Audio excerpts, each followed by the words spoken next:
Hello, this is Brent from PathandTarot. I'm the author of the PathandTarot deck, as well as the content creator for the website PathandTarot.com, as well as all the socials across those platforms. In this video, we're going to talk about how to use the PathandTarot deck.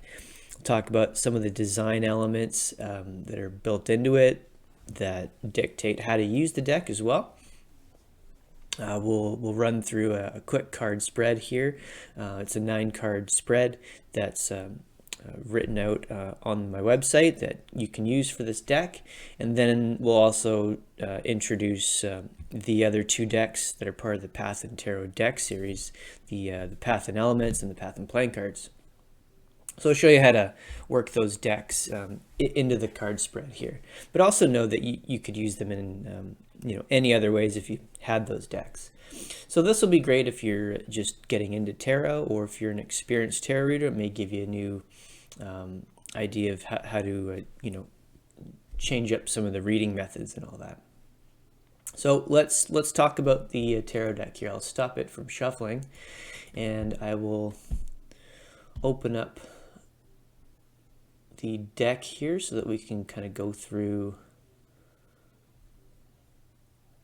the cards here as like a free selection. So this is the Orphalese Tarot program. It's like a digital tarot program is basically what it is. So it's just like a way to work with your tarot deck in a digital way. So if you digitize your deck in some fashion, this is how you could use it. So I think it's a great way to preserve your deck. That's kind of the biggest reason why you'd want to use something like this. But you do lose that kind of feeling part of interacting with your tarot deck. But here we go. So I'm just we'll select a few cards here.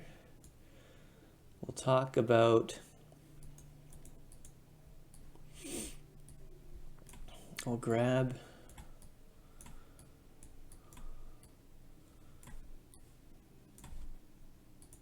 like a court card here.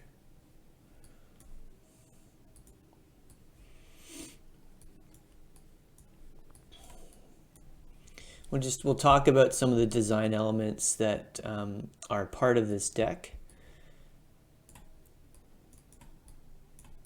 and how they'll relate to how you would use the tarot. So I'm going to grab maybe just one more. I think I'm going to grab an ace, because I think that'll be a good idea to have.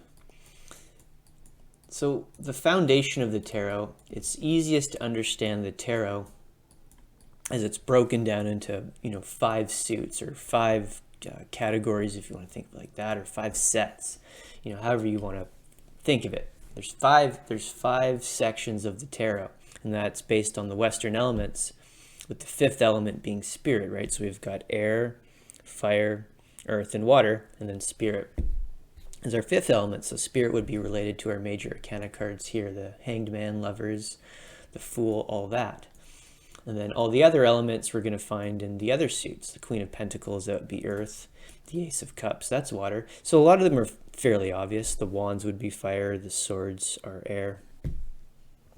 So the suits themselves are somewhat obvious, but then they have their playing card relations too. So we've got the hearts are part of the cups suit. Now the pentacles are diamonds, so you can see that right here on the card. And let's get a wand here. Well, here's a sword. There we go. Courage. That's a good one. Oh, I didn't get the sword here. I'll grab the sword. Grab a triumph. So you can see the right on the cards here, the PathandTarot deck, is you've got the wands are the clubs, the spades are the swords.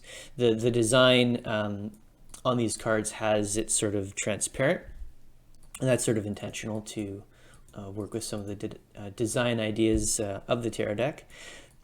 But that's where you start with your foundation. The 5 sets, right? The 5 elements, so the Western elements to be exact. Now with the major Akana, spirit, that's a circle. And so that's where you're going to find that design choice right here on the cards. Like right on the Fool is a great example here. A circle, 0, which is the Fool. That's its number. And then on other cards, like say the Wheel of Fortune, you've got a circle here, and you've got the X, which is number 10 in Roman numerals. So when you look at the tarot in those 5 categories of the 5 suits, you can then start to break that down and begin to learn more about the tarot. Now the design choice of these cards incorporates a handful of magical symbols. Pardon me. What you're looking at on these cards is a combination of superimposed symbols, the astrological symbols, the Hebrew symbols, as well as a custom sigil design based on the associated colors of these tarot cards. And so that all together makes the designs that you see here on the tarot cards of the major arcana, as well as the pip cards, the number cards. Now, if you look here at a court card, you're going to see it's very different from the other cards, as well as the aces. And so that's another subsection of the tarot. Is you've got your number cards, the major arcana cards, the aces, and the court cards. And so I deliberately chose to have the aces and the court cards be represented as their elemental symbols. So these would be the elemental symbols that you would read in texts relating to magic and alchemy and all that, or Golden Dawn magic to be more specific, is where a lot of this came from. So the Queen of Pentacles is a water energy, because that's what the Queen's cast is basically, and then it's within the element of earth, or pentacles. So it's water inside of earth. So that's a sub-element. And so the court cards are sub-elements. So if you've ever had troubles reading court cards, which I have, it's sort of a common thing. The court cards are sort of mysterious, but they become less mysterious if you can break them down to what they really are. And so what a court card is actually a combination of the suits element and whatever the element of the cast of the court. So the Queen would have the water element associated to it, the King would be fire, the Knight would be air, and then the Page would be earth. Or in the case of this deck, you'd have the Jack as the element earth, the Cavaliers air, Queen water, King fire. So it's just a matter of matching up those combinations of your elements to get your sub-elementals. And so when you dive into the meanings of the sub-elements, aka court cards, you can use those two elemental sources for meaning to kind of come up with more in-depth meaning to what the court card means for you. In this case, I wrote down what could be suggested, like revitalized for the Queen of Pentacles. If we can make it bigger here, revitalized. So earth and water, think of that in a way.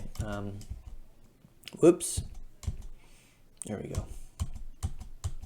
But think of how earth can be revitalized by pouring water onto it, right? So if you think in that way, dealing with the elements, you can get pretty far in interpreting what the court card could be.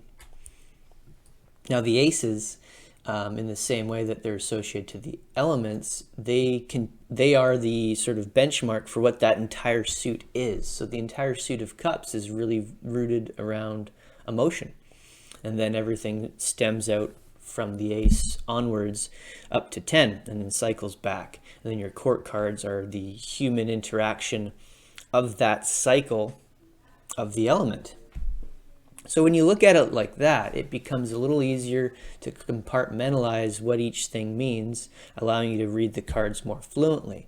So you've got ace to 10 as your cyclic meaning of the element, and then your court cards are the human interaction of that element. They can represent layers of yourself in a reading or other people in a reading.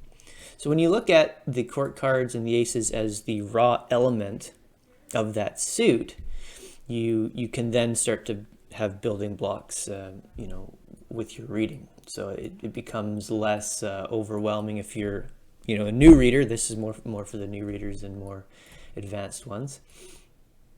And as we, you know, use that, we can build things into our reading methods to go deeper. And so using these elemental sets, that's how we can really structure our reading. And that's what we're going to get into that with the 9-card reading. So now that you know a little bit about the elements, we're going to use the elemental sets of these cards to have the reading method, you know, work into the 9 cards. So let's talk a little bit about the symbols that are found on each of the tarot cards here, because they're important. They exist on the cards to create the design primarily, but they're there just as a subtle reminder that each tarot card has an astrological association and possibly a Hebrew alphabet association. And so the Hebrew alphabet is, you know, it's like a magical set of letters that are old enough to carry deep meaning with them. So just by having that symbol appear, it carries with it like a deep meaning set. And that's what powers a lot of the major arcana cards with the Hebrew symbols. Now we're not going to go into detail on each of those meanings for each of the symbols, because they're sort of embedded into the cards anyways, but it's easy enough to learn what they mean anyways, just searching the internet. Take you a few seconds to get a few articles going and you're in business. And you can also read a lot of books about it too. So with that being said, the major arcana is a combination of a Hebrew symbol. We'll grab another one here real quick, the Magician. Okay, so I'll put that right there. So we've got the Magician, we've got the symbol of Mercury here, we've got its Hebrew symbol right over top of it with the sigil that's also superimposed on top of it. And so that's the main design scheme of this deck. And so that's what makes this unique. I'm not going to go into detail on how to make that sigil. That's sort of the secret sauce of this. But to get an idea of how that sigil was made, you'd want to look into magic squares. You can learn about that in the article below that's about the PathandTarot deck. You can read more about that. So it's a magic square basically. And each magic square has a planetary association. And so that's where the planetary and astrological symbols have their importance with the tarot. So there's a lot of decks out there. If you're dealing with like the Waite-Smith deck or other newer decks, it's not always obvious that the tarot has these associations, these symbolic associations. In fact, for me as a tarot reader, my aha moment came when I started to understand that there's a system of these magical symbols associated to the tarot cards. And so that's what this deck is really about. It's to make obvious that these symbols are connected to the cards, and hopefully it will allow the user of the deck to then go further and learn more about that, to have that experience. So back to the magic squares. We've got this unique sigil here comes from the Mercury magic square. So each of the old 7 planets, there's only 7 of them, and for the magic squares, they have a square of numbers that it almost resembles a Sudoku square. So if you're familiar with that, you get an idea of how that works. And it's just a square of numbers that you can take a word or a phrase and encode it into numbers through numerology, and then use those numbers to map out your points on the square, and you get a sigil design. So if you want to make your own sigils, you can, and it's a great way of improving your intuition, setting intentions, and things like that. But that's how you would get this sigil that connects to the planetary symbol of the major arcana card. So other cards that have, like, say, a zodiac sign, they still have a planetary association too. So it's just a matter of going through like a codex of meaning sets to find out which is what and apply that magic square to make the sigil. So again, I'm not going to show you how to do that. That's the secret sauce of it. But again, it helps understand these, matrix-like connections that are found in the tarot. Now, along with all these zodiac connections, astrological associations, the elements and all that, you're having colors associated to each of these things. And so that's what you're going to find mostly in the major arcana cards, is that each of them have a unique set of colors. Let's see if I can grab, I saw the High Priestess here. So the High Priestess is kind of like the Wheel of Fortune, and they have similar colors. And that's the cool thing about how these tarot cards work, is that you get to start to see that certain cards have connections with other cards through their colors. Maybe I'll get at the star out of here as well, maybe so that we can see sort of the harmony that you can begin to create for yourself using this deck. But then, if you knew that these connections existed, you could see them, try to look at them in other tarot decks and see if the imagery harmonizes. So look at this. So we've got the Wheel of Fortune, High Priestess, and the Star. They've all got really similar colors, don't they? In fact, there's a lot of the same colors in each of these cards. So is there a relationship with these three? Yeah, there kind of is. You can build out a nice narrative with that. The Wheel of Fortune creates that sort of portal to allow you to interact with the High Priestess. It's going to take you behind the scenes and initiate you into like a higher learning, and you'll become the Star as a result of it, some beaming entity of hope. This is one narrative you could create for yourself. But when you start to see like colors, you'll start to see you can create these relationships a lot easier. And so that's another use of the colors for these tarot cards. But again, these colors are all associated to parts of the zodiac, the Hebrew symbols as well. Some parts of the Kabbalah have color associations, so all that's been incorporated into these cards to gather all possible colors and put them into the borders. So I'll zoom in on this a little bit here so that you can see.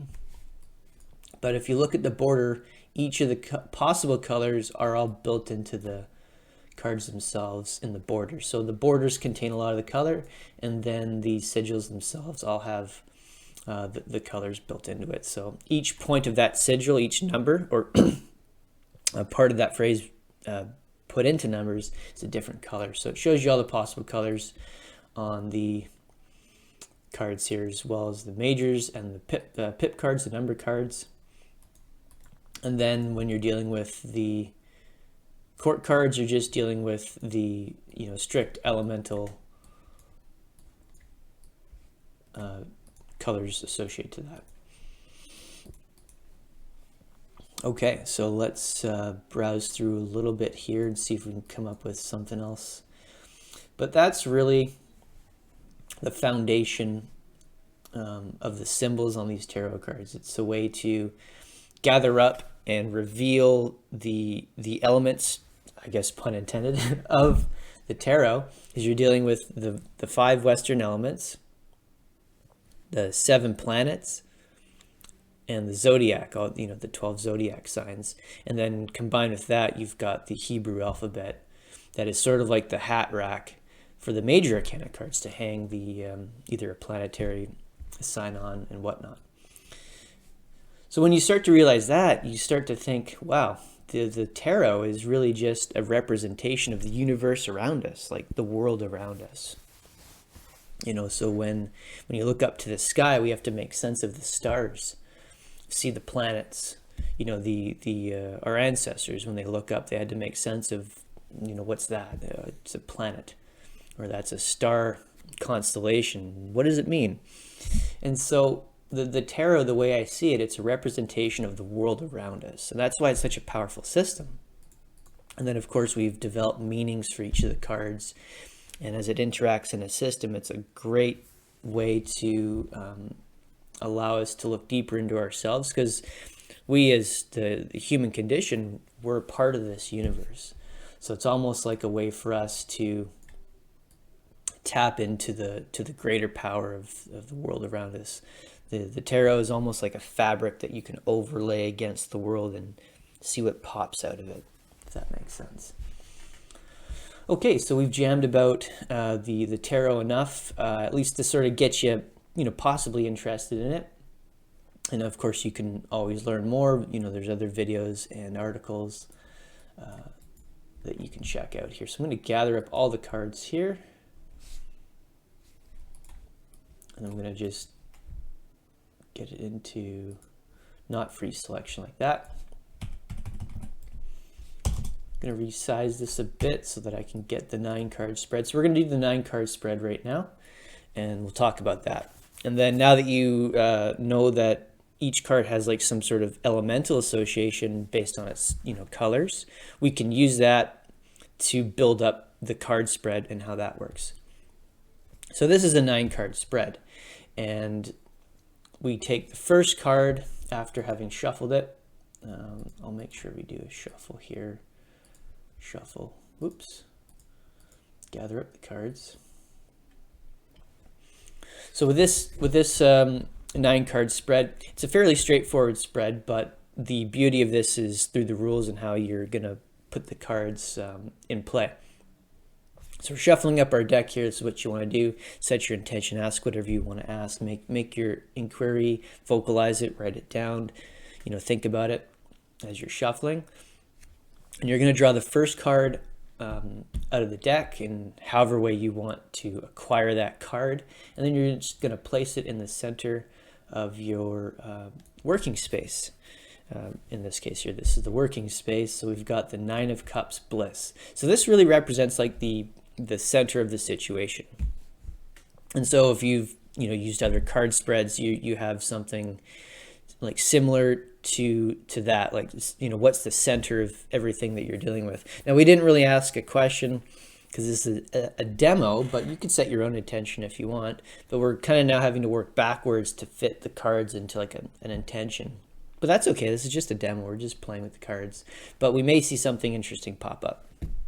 But either way, we've got a nice card to work with at the beginning, the 9 of Cups, bliss.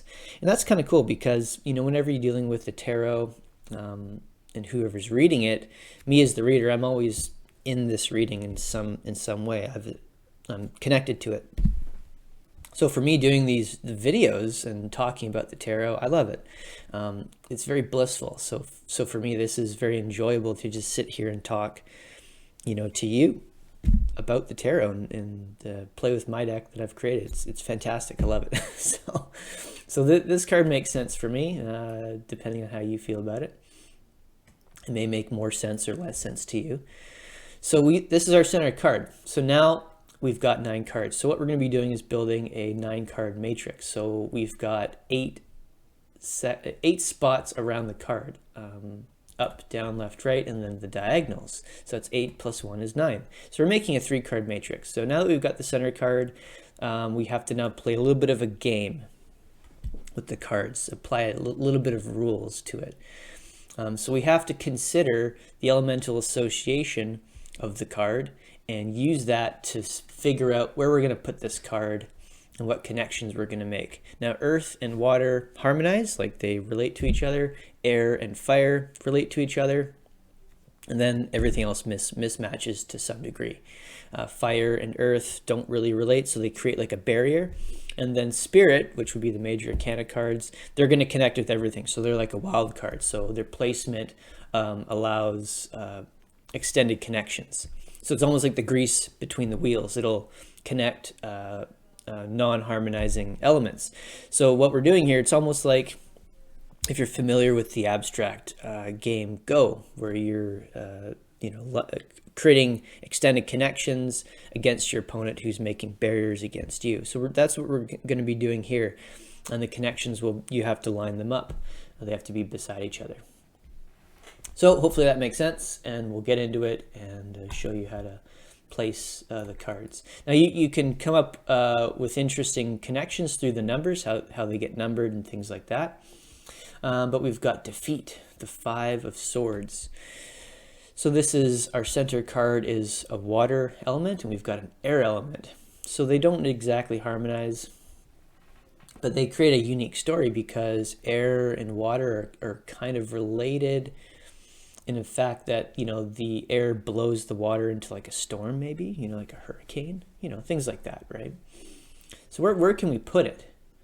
Maybe we'll put it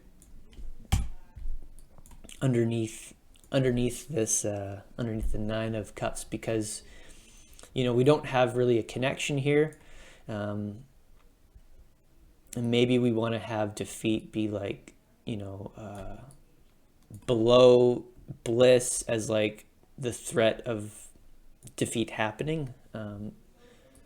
We could also put it here if we wanted to. Let's put it here and just see what happens, because this is like the corner where it's not really a possibility. And we'll see how the elements develop around it. And this is the cool part about this card spread, is you actually get to choose where you want to have this card.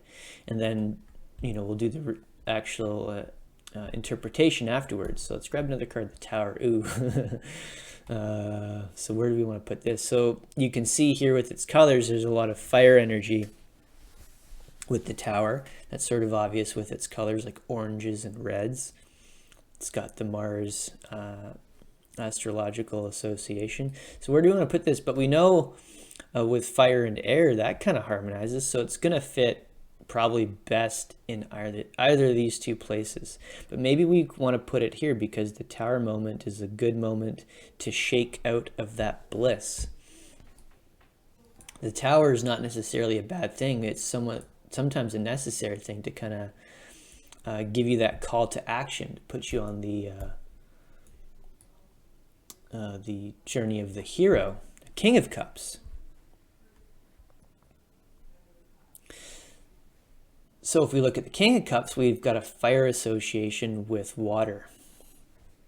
So how can we utilize that combination? And that's the nice thing about the sub-elements. Once you begin to see that the court card has that elemental association, you can then attach it to these other, the majors and the number cards, like the Tower. So right now we can see that the King of Cups has a relation elementally to the Tower, at least we could say, because Mars has fire energy and the King is a fire element.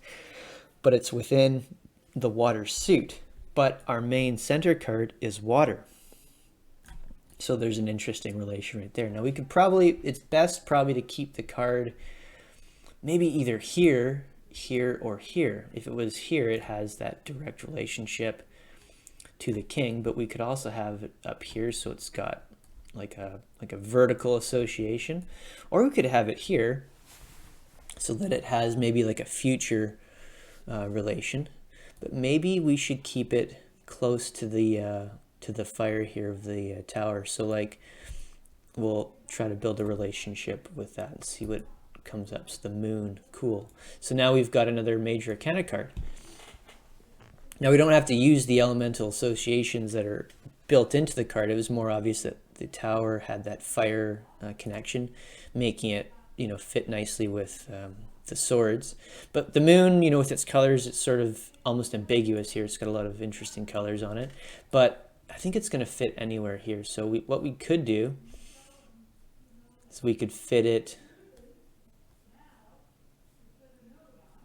up over here in this corner and just see what happens. Because I don't know, that's kind of interesting. Because the Moon wants you to go like deeper into yourself. But having the Moon out here like this, we don't really have an explanation quite yet until we get some more cards. So let's do that. Let's keep it here and see what we can come up with. So the 3 of Pentacles, great work. So maybe I want to put this here, because then we've got a nice connection with water and earth, and the Moon's up here, and we've got, you know, a water association right there building on top of the King, which is, you know, the King is the human representation. So it's like a real person. Either it's myself, you are watching this. Now, you know, don't think that, you know, the King has to relate to like any sort of gender association. You don't have to worry about that. You just have to think in terms of energy. So kings and queens, they're a great representation of the divine masculine and the divine feminine. They're just energies. It's either pushing or pulling. You can think of it like that. Sending or receiving. So masculine energies send, passive, feminine energies receive, active and passive. And that's all that is. So this three of pentacles is sitting on top of an active energy within a passive element. So it's sort of a nice mixture. Possibly a lot of interesting things can happen that are based on the imagination. So it feels like this is a good foundation to hang, to put the Three of Pentacles on top of. And we've got the moon up here, sort of just this mysterious, ooh, what's going to happen kind of thing in our reading.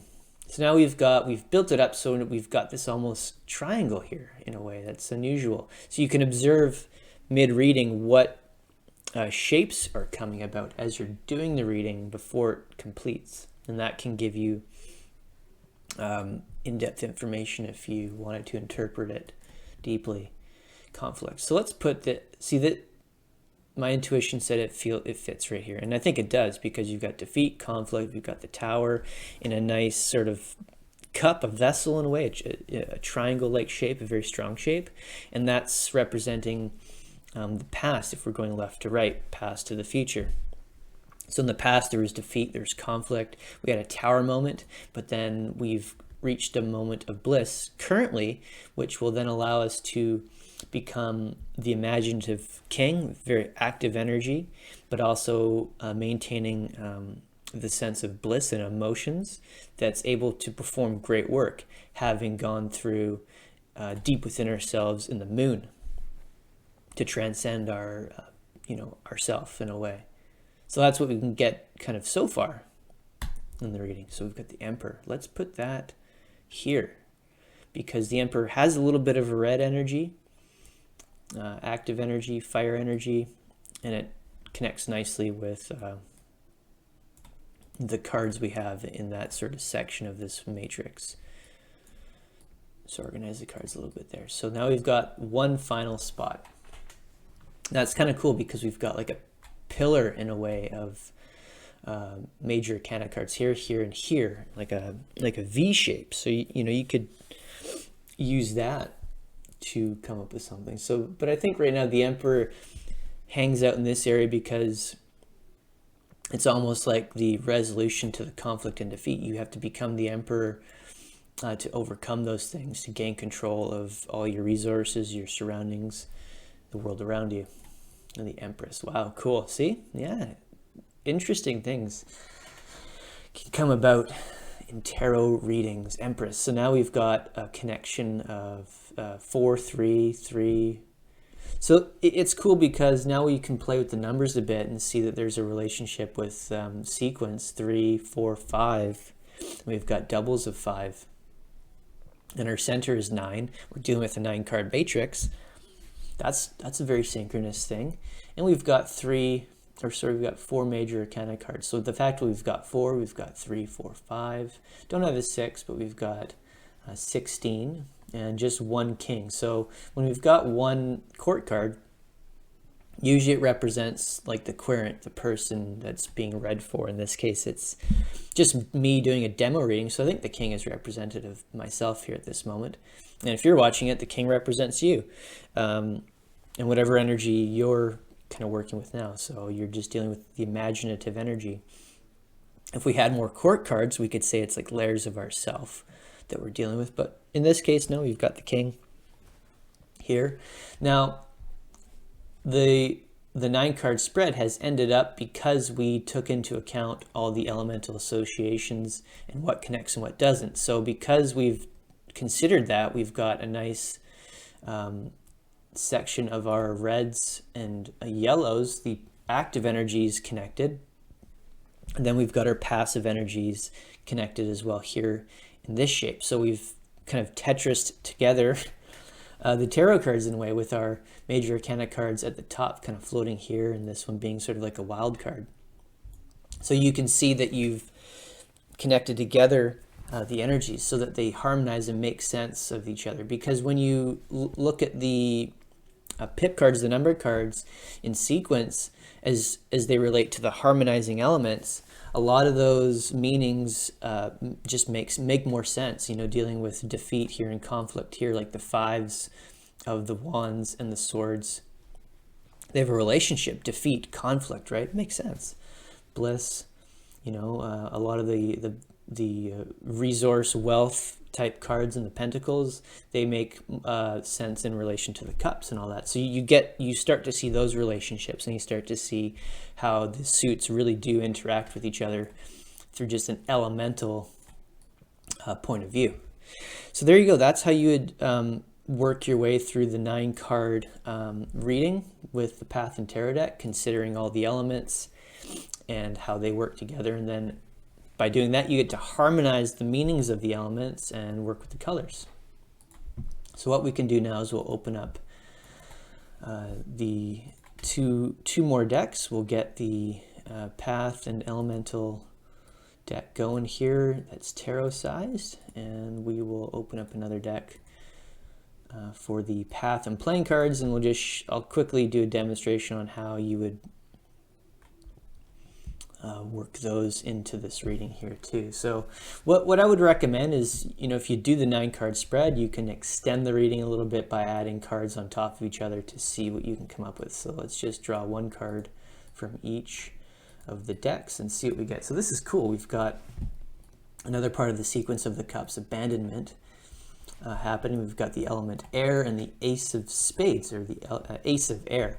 So what we could do is you could probably just leave them like this, actually, if you wanted to extend it and see what else can come up. So as I talk, I'll just draw out a few more cards. Maybe I'll put this here. You know, you could do exactly what I'm doing. You can just start to place cards on top of each other. So maybe I want to put this on top of the Tower card. Maybe I want to replace the sun with the moon. I want to. Maybe I'll put some more fire down there. And so you could just draw from the decks in succession like that, and just start to make like an expanded matrix if you wanted, or just sort of intuitively just start to draw cards and see what you can come up with. So I'm just sort of haphazardly putting cards out onto the playing space and just see what comes up. And that's how you could use all 3 of the decks at once to create a more in-depth reading. You could, if you wanted to just use all 3 at the same time and create your matrix that way, you could absolutely do that. Or if you just want to use one at a time to create your matrix, you could do that too. And so each of the 3 decks, you could use that initial 9-card spread to start your reading and then expand it later if you want, or just keep it at the 9 cards. It's really up to you. But that's how you would work all these 3 decks together. And as you can see, now that we've got them now that we have cards out in play, you can see that they harmonize very nicely with all the symbols. All the symbols are meant to connect with the rest of the tarot cards. As you can see, they all have the same symbols, the same playing card symbols, the same elemental symbols. So you've got a really interesting way of seeing like symbols all together as one. So there you go. So that's a good way to work with all 3 of the decks. Hope you get a chance to play with them here. If you have any questions, you could always reach out to me through our website. There'll be a lot of links in the description below here for you to check out. And then you can go to my link. You can go to the website through my link and get access to other articles and learn about the other decks. These decks are available on Make Playing Cards right now on a print-on-demand offering. So you can check those out. And I'll see you in the next video.